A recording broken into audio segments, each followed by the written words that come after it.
maneno ya corruption, nimwambia rais, tuliahidi watu tutawafanyia kazi, serikali imekuwa ni wizi tupu. Today as we speak, Bomas of Kenya imeuziwa Mturuki.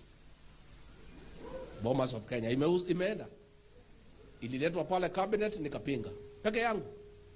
Watu wengine yote hapo ni waoga, wakiona rais wanatetemeka namna hii.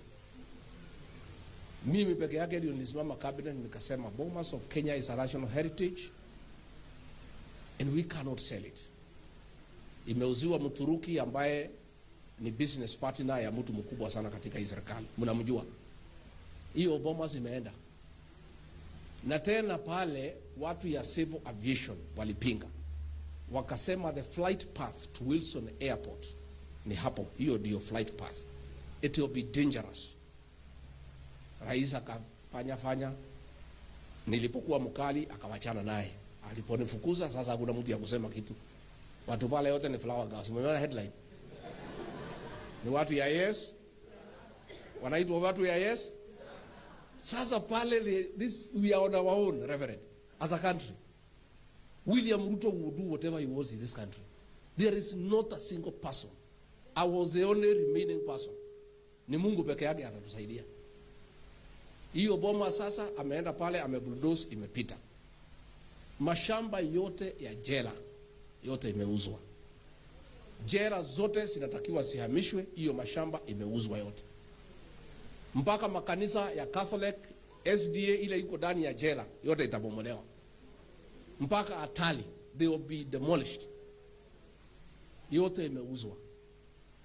Sasa amemeza upinzani. Wabunge wetu wote wamepewa pesa, vichwa imeharibika, kuna mtu anaweza ongea. William Ruto will do whatever he wants for 2 years. But the good thing is only for 2. Mna msijali. Msijali. I want to assure you. Msijali na hii maneno yanafanyika. As we are focused and what was happening is a distraction. They are called theatrics. To remove ourselves from the focus. Tumesikiza wa Kenya wametuambia what we need to do. Na mchungaji amesema mnaomba towards the same goal. We are focused on the real problem in Kenya. We will not be distracted by sideshows.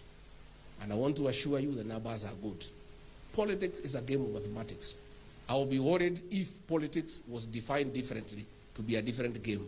It's a game of numbers. And the numbers are good. And Kenyans have told us